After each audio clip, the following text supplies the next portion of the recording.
बिस्मिल्लाहिर्रहमानिर्रहीम। अस्सलाम वालेकुम। कैसे हैं आप सब लोग? आई होप कि आप सब खैरियत से होंगे।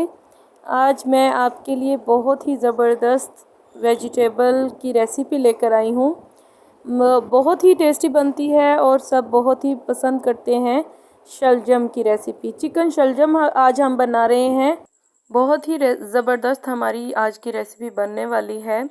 और शलजम को ये मैंने छिलके उतार के और इसे काट कर उबालने के लिए रख दिया था 5 से 7 मिनट के लिए। और दूसरी साइड पे मैंने कढ़ाई में हाफ कप ऑयल ले लिया था और 1 कप प्याज ऐड करके इनको लाइट गोल्डन ब्राउन कर लिया था।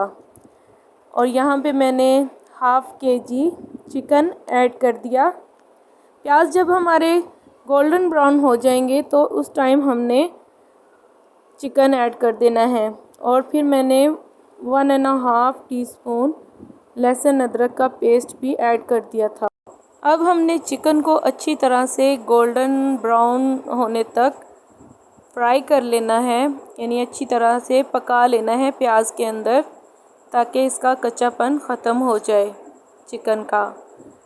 ये देखें, हमारा चिकन गोल्डन ब्राउन तकरीबन हो गया है। अब इस टाइम हम इसमें टमाटर ऐड कर देंगे। टमाटरों के मैंने छिलके उतार लिए थे और कटिंग करके फिर वो ऐड किए हैं मैंने टमाटर। और साथ ही हरी मिर्चें भी 5 से 6 अदद, टमाटर तकरीबन 1 कप और हरी मिर्चें 5 से 6 अदद। साथ ही स्पाइसेस ऐड कर देंगे। हल्दी half teaspoon, red chilli powder half teaspoon, chilli flakes जोन सी है वो भी हाफ़ टी स्पून, नमक हस्बे ज़रूरत आप डालें, मैंने 1 टीस्पून ऐड कर दिया था। और ज़ीरा भी हमारा हाफ़ टी स्पून जाएगा। खुश्क धनिया भी हाफ़ टी स्पून। बस ये जो घर में मसाले होते हैं हमने यही ऐड करने हैं और इन मसालों को अच्छी तरह से भून लेना है, अच्छी तरह से पका लेना है। हमने इनको अच्छी तरह से मिक्स करके हमने ढक के रख देना है तकरीबन 10 से 12 मिनट के लिए, ताकि टमाटर अच्छी तरह मिक्स अप हो जाए। दूसरी तरफ हमारे शलजम उबल गए हैं। इन्हें मैंने 5 से 7 मिनट के लिए ही बॉयल किया था। बहुत अच्छे ये बॉयल हो गए और इन्हें हम मैश करके चिकन जो हमारा तकरीबन रेडी हो गया है उसका मसाला उसके अंदर ऐड कर देंगे और इसे अच्छी तरह से भून लेंगे। शलजम सेहत के लिए बहुत अच्छे हैं। इनमें कैल्शियम बहुत वाफर मिक़दार में पाया जाता है। हड्डियों के लिए जो हमारे ज़रूरी होता है, बच्चों के लिए तो बहुत ही फ़ायदेमंद सब्ज़ी है। बच्चों के लिए, बड़ों के लिए, सबके लिए बहुत फ़ायदेमंद सब्ज़ी है। तो आप लोग लाजमी इसको ना हफ्ते में या 10 दिन में ना एक दफ़ा लाजमी अपने घर पकाया करें। ये बहुत ही अच्छी सब्ज़ी है और हमें बहुत सारे इसके फ़वाइद हासिल होते हैं। अच्छा जी, यहाँ पे हमारे शलजम बहुत अच्छी तरह से मिक्स अप हो गए हैं। तो इनको हमने पका लेना है हल्की आंच पे, दम पे, या तेज़ आंच करके आप पका सकते हैं, क्योंकि ये ऑलरेडी चिकन भी हमारा पक गया है और शलजम भी हमने बॉयल कर लिए हैं, तो ज़्यादा टाइम नहीं लगता।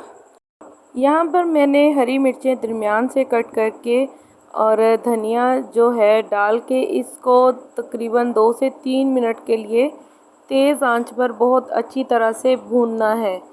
इससे धनिया का फ्लेवर भी और हरी मिर्चों का फ्लेवर भी इसके अंदर अच्छी तरह से ऐड हो जाएगा और बहुत ही ज़बरदस्त फ्लेवर आएगा। बाद में भी हम थोड़ा सा ऐड कर देंगे कटिंग करके, हरी मिर्चें भी और हरा धनिया भी, लेकिन इस टाइम आप ये वाला जो है ना, इस टाइम ये वाली टिप मेरी आप आज़मा के देखिएगा। इतना ज़बरदस्त ये सालन बनेगा, बहुत ही सब पसंद करेंगे और सबको बहुत पसंद आएगा। और इसकी फ़ाइनल लुक आपको मैं अभी दिखाती हूँ। माशाल्लाह से ये देखें, हमारे चिकन शलजम बिल्कुल रेडी हैं। इतने ज़बरदस्त बने थे, बच्चों ने भी, सब ने बहुत शौक़ से खाए। बहुत ही चिकन के साथ तो इसका फ्लेवर बहुत ही डबल ट्रिपल हो जाता है, बहुत ज़बरदस्त हो जाता है। तो आप लोग भी ये वाली रेसिपी मेरी इसी तरह ट्राई करिएगा और मुझे कमेंट्स में ज़रूर बताइएगा। मुझे आपके कमेंट्स का और आपके लाइक्स का बहुत इंतज़ार होता है और मैं आपके कमेंट्स बहुत शौक़ से पढ़ती हूँ। तो इसीलिए प्लीज़ सब्सक्राइब करें मेरे चैनल को, लाइक करें और शेयर करें। इंशाल्लाह नेक्स्ट रेसिपी लेकर जल्द हाज़िर होंगी। अपना ख्याल रखिएगा। अल्लाह हाफिज़।